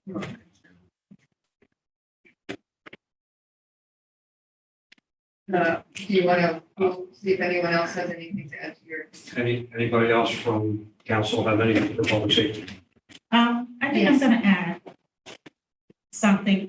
Regarding the schools, we're going around as council, taking a look at the schools, looking at the signage. I'm just wondering, is it a way that we could work with the school district themselves so that they could be able to maybe take their own pictures and just in case we miss anything, but this way we're working together so that they know what we're doing and we know what they're doing and we're allocating resources to make it more efficient. So, Just a thought. so school director, Curry was supposed to take part in that meeting. She had a family emergency and she wasn't able to join you at the time. So yes, she's our liaison. So for future meetings of that type, make sure you guys invite her so that she can be there to represent the school district. And regarding the parks, I'm perhaps advocating that perhaps we should work with the Parks Commission because there is a board that is out there already, so we should probably be working with them as well, so we're not duplicating efforts. That's all. That sounds good, Daniel. Okay, Matt? Thank you. Michelle? Thank you. Excuse me, if I can ask a question? Well, I was I had very, Michelle first. I was very sorry. Michelle's our counsel. A resident reached out to me about lights on Church Avenue, Church Street, Church Lane, oh my gosh. Yeah, rain. And, this woman, she lived in this area for much longer than I, and she said that there were 3 lights on Church Lane, and I was in 2. And, it's really dark.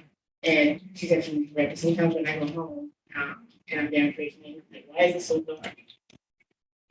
So is it possible to, I don't know what happened to the other street light, but it was 3. And now it's 2. Okay, thank you, Councilwoman Phelps. Chair Ranjit, we pass that on to Director. Absolutely. No, I'm happy to look into it and get back to you. We just upgraded the lights a couple of years ago, right? I don't know if that area was upgraded. I'm not sure. No. So they're not LEDs yet. Those streetlights aren't LEDs yet. Okay. So then And you know, there's a curve going around Church Lane, right? So people drive around and they speed through there and it's really dark. So, yeah, and it could be something like, the light was taken out through a car accident or something like that, and it just didn't get. could be. So. Yeah, so I think the standard procedure would be to put in a request and the electrical division will go out and assess the lighting needs of the area. I'm happy to talk to Director Martin about that and have them go out and assess it and report back. Okay, so just to clarify, this would be a good example for something to go to the request line? Or, Yeah, it could absolutely go to the request line. Yeah. Sorry. That's okay. So, okay, so do you want me or the resident to put it in the request line? Well, I mean, in this case, I'm happy to do it. It could work either way. Okay. If any resident or council member had a similar concern about another area, they could do the same thing. That's what the electrical division is there for, right? To assess these things. I'm not a traffic lighting expert, right? That's the electrical division is there. All right, thank you. Thank you, Councilwoman Phelps. Councilman, Oh, sorry. Councilman Glenn first. Yeah. I just wanted to touch base on Beverly Hills, to find out if there's been any update. Communication this week, and what they going to do in regards to flashing school zone, flashing signs. I actually don't have a specific update on that, but I know that one of the issues that has been holding it up is the Air Coal Road, which we all would think of as the parking lot at Beverly Hills Middle. but is technically a roadway. And all of that is part of plan updates at Beverly Hills that the school district is working on. So I think what we're trying to do is work with the school district to see what can be done as part of their update to the fields in front of Beverly Hills and the parking in and around the school. The thought being that folding it into their existing renovation there might help us make progress with Penn. So as part of the conflict, that it's it's named a road versus actually being a driveway, that if it was just a driveway, we would have that conflict. Right, so the yes and no. I mean, the thought, as sort of weird as it is that Garrett Road is not actually the road in between the school and there's another road there. And so they're saying, well, why would we put a school zone on a road that doesn't border the school? Well, it does border the school, but on paper, it doesn't. So we're sort of working through the bureaucracy. Yeah, I realize you may understand the situation very clearly, but there are a lot of kids that play on those playgrounds and they use them during the school year. And they have events that are scheduled for them. And that's why it's so important to make sure that it's labeled school zone. Oh, I think that's absolutely true, but I do think it's also important for council and the public to understand that all of the pedestrian traffic is funneled to one all stop crossing. So that existing crosswalk is a very safe cross mechanism that stops all traffic across all of those roads, including the trolley line at a single time. So it is designed with that safety in mind as it stands now. I understand, but the other aspect of this that I'm trying to get across is that the speed limit on the road is 35 miles an hour. And people do 35 miles an hour when they come. And by the time they got to that point, they could have already passed through and hit a kid. So instead of seeing a sign that says school zone and have it reduced to 15. Understood. And there is a school zone on Shadeland, which clearly abuts the school. And I'm not, I understand your concern.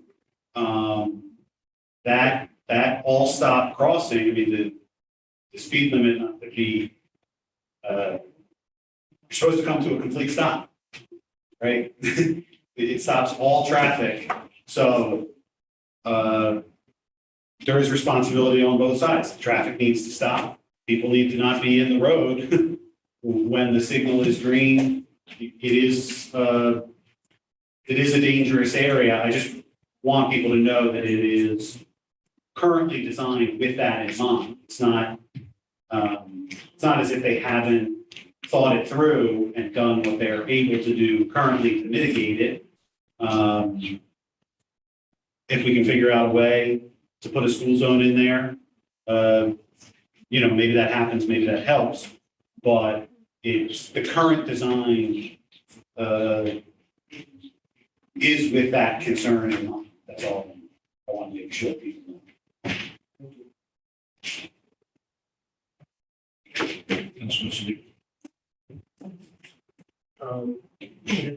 Two things. One is Councilman Williams was talking about, I think this is the District 6, is a church lane. And we need to get phone number and for request why they will be likely to be following the other and the 2 days will be there. I can't get a phone number because it's a street light that's missing. So. It's a different thing then. Right. If the light is missing, then we can just right. get it. So according to this resident that lived in Upper over 20 plus years, it was 3 street lights on Church Lane. Now there are 2. She's absolutely right. It's only 2. Because I go down Church Lane and home, and it's 2. And where the Second Ward playground is, there's nothing there. It's pitch black. It's pitch black there, so I can assume that maybe it was a light there, I don't know. But it's dark in there. There is no pole. To give you an Fence, but can't, but. Right. We don't need to right. worry about it, no. And one more thing, the public safety nets with the stop signs. It looks like a township-wide effort to stop sign places, need to mark it down, write it down, the stop. I think if we can do that one, just proposal, then we can prevent a lot of accident and all these things. Right in front of the stop sign, there is no marking down anything. But if we write it down there, to stop it, and they will give white line, then it prevent a lot of accident. Just think about it. That's my concern about it. Yeah. Yeah, so I think, I mean, look, all of these individual traffic concerns are very important and valid.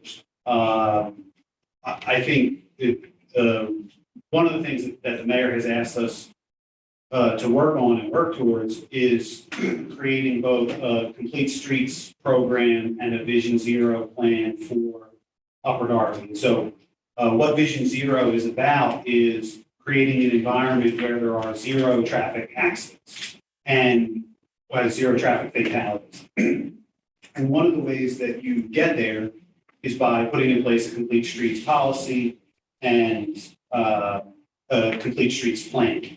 And so rather than asking the individual council people or residents to address one intersection here and one intersection there, or one crosswalk here or over there in a kind of haphazard way, the idea is to move forward with a township-wide comprehensive plan to improve all of the transportation mechanisms that interact with vehicles, whether they're pedestrian, bike, bus, what have you, and create, have the goal of, again, Vision zero fatalities on the road.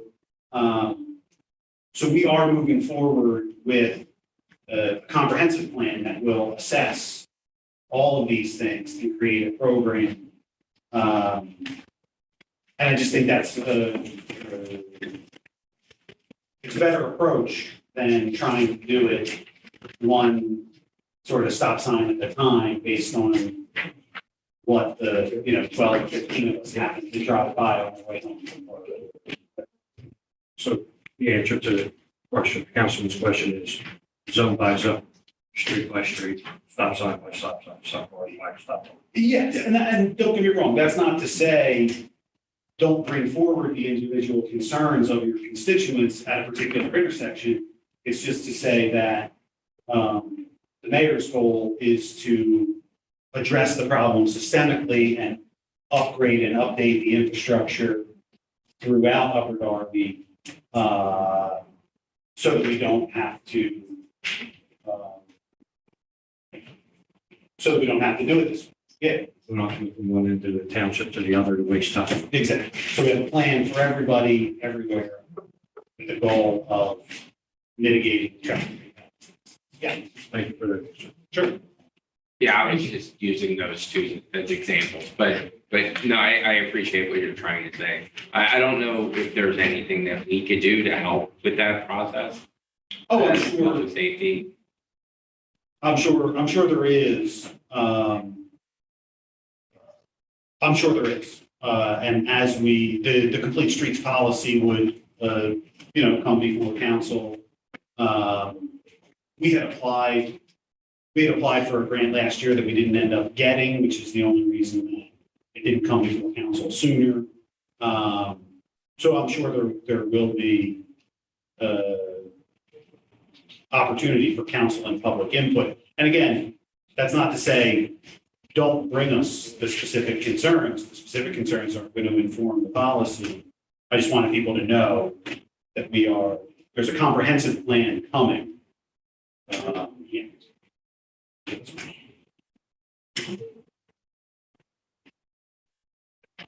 Sorry, residents. That looks like it concludes our report. Thank you.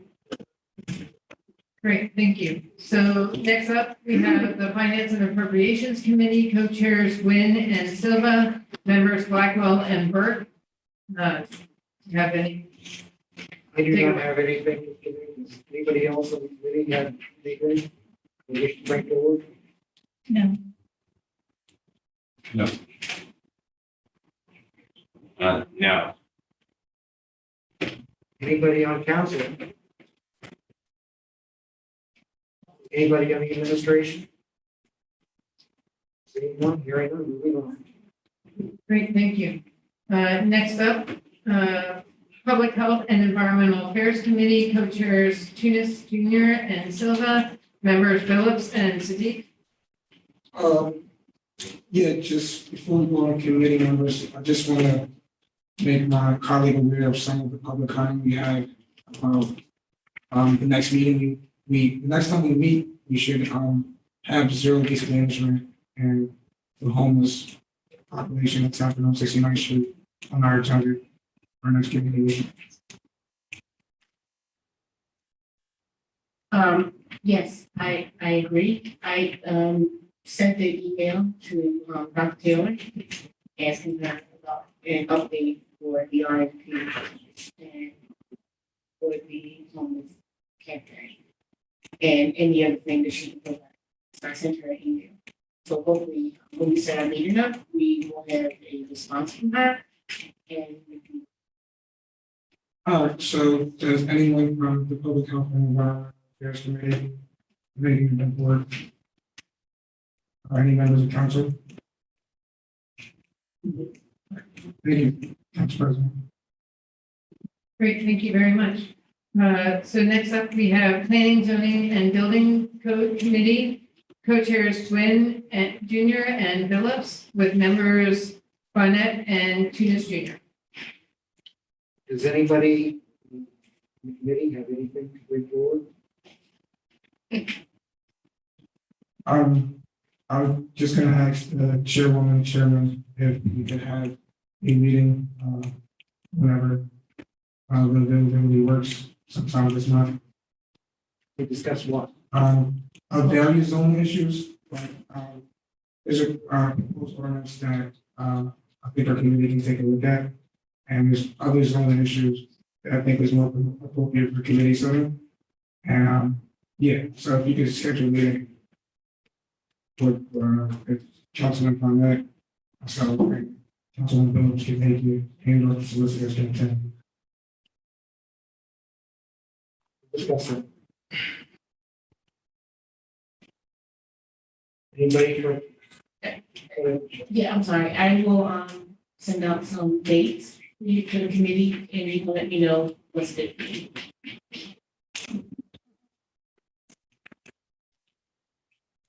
Anybody from council have anything for this? I do. Steve? Yep.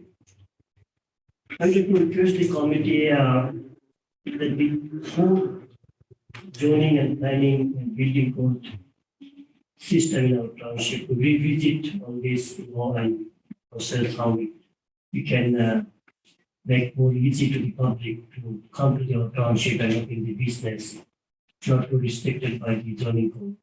I would like to please revisit the zoning code and enforcement. Are you saying you want to have things rezoned? Areas I in want to township? say that we can see how we can make zoning easy to the public to open the business to our township easily instead of getting hard time on the zoning board or zoning commission. I think, I'm not clear of understanding. I think what my friend from the sixth is saying is that we would like the committee to revisit some of the zoning, which we are in the process. I'm not sure, how we communicate this with the administration. I think we should. It's just take a look at some zoning to make it a little bit more accessible to people who come and do business. I think some residents or people that want to have businesses here, they may find the zoning code a little bit difficult or they may have trouble understanding. But I think if we as a committee can take a look at it and report it to the entire council of some things that we would encourage changing, I think that would be helpful. It might be worthwhile for the committee to review the overlay areas where we have the ability to expand the zoning. That's, It's like certain area only designed for certain business, we have rule in township, and then if we can reduce that area, reduce that restriction that area, so people can have business, same kind of business all over the township. So I think this can be discussed in our committee meeting. That's what I'm saying. Yeah, I think it can be discussed in our committee meeting, and I think if it's okay, Sale, if we can invite, Josh? Yeah, that's okay to invite him? Yep. Okay, all right. Thank you. Thank you. Thank you. That's all. Seeing no other requests? Seeing none, moving on. Okay, great. Great. Okay, so next up is Municipal Services Licensing and Public Works Committee, co-chairs Sadiq and Tunis Jr., members Wagner and Burke. Take it away. Yeah, so the Municipal Service and Licensing and Public Works Committee had an informative meeting last week on fees. We're gonna have something in the future about that. However, if there's any questions and concerns from any members, are there any questions and concerns from any members of the committee? Mr. Wagner? I'm good so far. And I'm good. any members of council? All right, thank you, Mr. President. Great, thank you. So next up, we have Leisure Services Committee, co-chair Tunis Jr. and Silva, members Paralia and Blackwell. You know what? Yes, I feel like I sort of have to inform, I guess, when we had our meeting for public safety at Windermere Park, we were greeted by a local resident who seemed quite knowledgeable about the park, who gave us quite a rundown about the park. I feel like in some ways that should have been perhaps a leisure services committee, but since it originally was a public service or a public safety committee, I don't know. But I have some information from that. I should, I'm going to forward to the other members of the committee about Windermere. So do any members of the Leisure Services Committee have anything to bring forward at this time? Does anyone from council have anything to bring forward to the Leisure Services Committee at this time? I do. All right. I have one question. Since the park and recreation is open and COVID is over, almost 99%, there be any restriction in the park and recreation that for the picnic or public gathering, or we're going to continue the program like before? I would hesitate to say that the risk of COVID is over currently. And I know the sign is just still up at the parks requesting that people maintain like a safe distance and use the parks at their own risk. I don't think that there's really, but you know, I feel like the CAO may have a better answer than that. But I mean, if I could, I guess to just some degree, it's not, our vaccination rate is not 100%. If nothing else, parks are used by children and under the age of 12 cannot be vaccinated at all, which is, you know, a concern to anybody who has a child under the age of 12, like myself, who, so I do feel like parks should still be considered a concern. As far as for gatherings, I'm not quite sure what the administration's policy is for usage of parks, or I guess groves for like the Eltron or something like that, if that's changed at this time yet or not. Yeah, no, we are issuing permits, and permits are open to use those facilities, but as you stated, the the risk of COVID is still very real. The public should remain absolutely vigilant with regard to social distancing and masking, especially if you're around vulnerable populations and populations that cannot be vaccinated. So we're relying on our neighbors and on our community to continue to be responsible. It's very much not over, but we are reopening. So it's no longer the case that you can't get a permit, but it is still the case that if you do have an event and get a permit, you should take precautions and be responsible to help continue to mitigate the spread of the virus. Absolutely. So as the township, we don't have any guidelines. Which give the permit, township will get the permit, but they did a special guideline or just? No, but we continue to follow guidelines as they're put out by the Centers for Disease Control and the Chester County Health Department, which basically, as we're discussing here, say continue to be vigilant, especially around vulnerable populations. Evolving consensus around outside being significantly safer than inside. So it's really become a situation where it's up to individual people's comfort level. And, I suppose among your family or friends, you might have a consensus at your party about what is safe and respectful and responsible. But anytime that you have the occasion to be around people who you don't know or don't know what their comfort level is, as we sort of alluded to earlier, probably a good idea to be a good neighbor and make sure everybody's comfortable given the potential severity of the virus. Thank you. It's, maybe this should be under a different area, but I'll ask it at any rate. This one goes with what you're discussing. I think, how does the township stand relative to its personnel that have been vaccinated? What percentage have been vaccinated in the fire, the police, in the various groups? Is that something that you think might help as we can show leadership?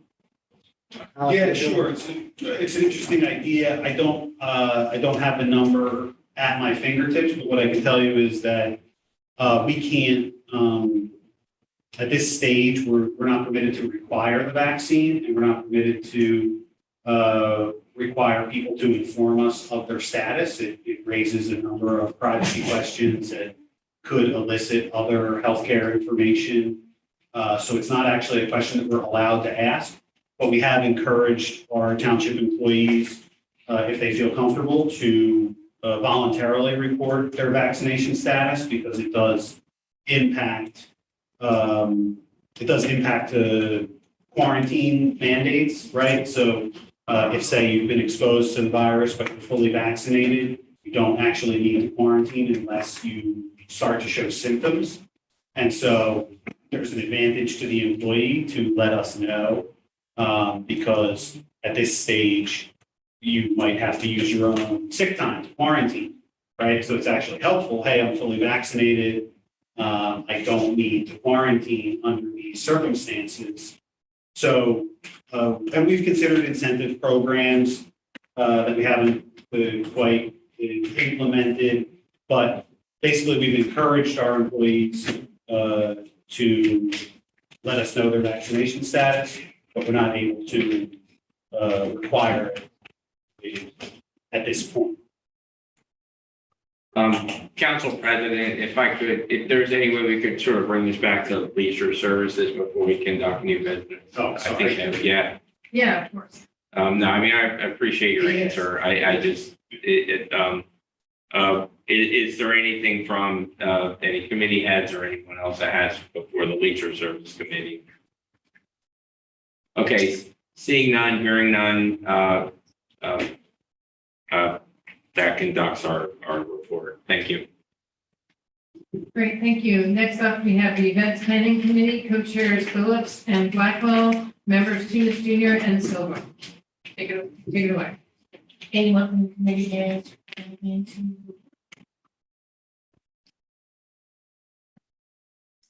Anyone from council? That's it, we have another report. Thank you. Actually, I'm sorry. Okay. I was writing and got it right in. I just wanted to help, thank, the Events Planning Committee for their assistance in, helping us table at the, State Representative Zabel's, event, the movie night at Arlington Cemetery. And then, for those who came out and helped us, table at Pride Festival. And I think we're going to be, are we still there to have a table at, Representative Davidson's event this weekend? Yeah, I was going to talk about it. Okay, great. So, so we've been having a table, we're giving out information. Discount tickets, flyer that we were able to make up, has been a great, has, gone over really well. For discount tickets for, the aquarium and amusement parks and so forth. If you buy your tickets through the township, it's a lot less expensive by buying it at the gate. So, that has been a really successful flyer. And I think we've handed out over 900 flyers so far. So, it's really fun. Thank you, guys. It is something else that I wanted to say. We are still working on our next job fair, which will be in October. And just waiting to hear back from his name is Steve from Arlington Cemetery. It's probably gonna be over there. Just waiting to hear back. With Chico, I think is the email. I gotta forget Chris, that's my son's name. Yes. Yes. So just wait to hear back from him if our date is available, which is October. It's the first Tuesday. Yeah, so that is the fifth. So just wait to hear back. I'll contact you again. Great. Did anybody else from the committee? No? Okay. Anyone from council? Yes. No. Just a quick question, this may go to the administration. Will we be having a multicultural day? It's an administration. Yep. They have a multiple request, October 2nd.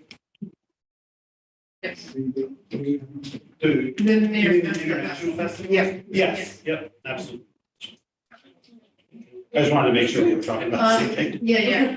I think because it was announced at the last meeting and, Councilman Gwynn was part of the, taking part virtually. Right. And due to some technical difficulties made on the phone. Exactly, yeah, so. Yeah. I think that concludes our report. Thank you, Madam President. Great, thank you. Next up, we have solicitors. Thank you very much, President Nguyen. Obviously, our office has been busy. We have been working with various council committees on some zoning changes related to the lounges and stuff. We are in the process of finalizing that. That should be coming before council soon for discussion. We obviously, Ms. Richardson and myself worked on International Fire Code, the fireworks ordinance that you had this evening. We're constantly working with the administration and council on other priorities as far as ordinances go. And just answering day-to-day questions, including voluminous, right to know requests from various residents, and having very successful results in the Office of Open Records, thanks to Ms. Richardson's zealous litigation. So, Great, thank you. and by the way, those Office of Open Records requests and zealous litigation is covered in our retainer. It's not a separate legal. Great, thank you for that clarification. Yeah. So good for us, not so Yes. good for you guys. Yeah. Great. Is there any old business from council? I do. Perhaps? So I know that we talked about this before about emails. Guys, there was some problem with the township email site. People, our constituents email us. They weren't coming through. Has that ever been fixed? I think that's a continual problem with the website itself, so I have, well, for those that are on Facebook, I have our email addresses listed on our Facebook or our page. What's on our website? Because I had constituents private message me saying they've been trying to get in touch with me for a month and a half, and I haven't returned any of their emails. So I'm not getting. So do you want to update your bio and add your email address to your bio, and then that'll probably be, because I know I have to update my bio. That would probably be the best way for council to make sure that the proper email address is part of, for the residents to reach you, is by updating your bio and include your preferred email address for them. Does that work? Yep. Great, thank you. Is there any other old business? Seeing none, new business? Councilman Tunis? Yes, just want to let my colleagues and residents that are still here know about a couple of events happening this weekend. This Saturday, from 10 to 12 in Barclay Square, Rep. Davidson will be having an International Food Festival. This is not to be confused with Mayor Chucker's event in October, which is an international festival. Rep. Davidson doing a food festival where restaurants in our district, which includes not only Upper Darby, but East Lansdowne, Eden, and Millbourne. Restaurants will have small samples for the public. It's just a way for our restaurants.